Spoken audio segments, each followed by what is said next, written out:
കോട്ടയുടെ ഉള്ളിൽ ഓർമ്മപ്പെട്ടപ്പോൾ തന്റെ സ്ലീബായി തോളിൽ വഹിച്ചു.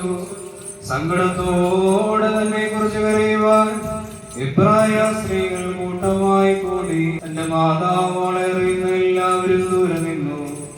മാതാവ് വലിയ സങ്കടത്തോടും ദുഃഖത്തോടും കൂടെ, എന്റെ പുത്ര നീ എവിടേക്ക് പോകുന്നു? എന്റെ വാത്സല്യവാണി നീ എവിടേക്ക് പോകുന്നു? ഇവർ നിന്നെ എവിടേക്ക് കൂട്ടിക്കൊണ്ടുപോകുന്നു എന്ന് പ്രാവിനെ പോലെ കുറെ കരയുവാൻ തുടങ്ങി. അയ്യോ, നിഷേധികളായ ജനത്തിന്റെ കയ്യിൽ നീ നിന്നെ തന്നെ എന്തിനെ ഏൽപ്പിച്ചു കൊടുത്തു?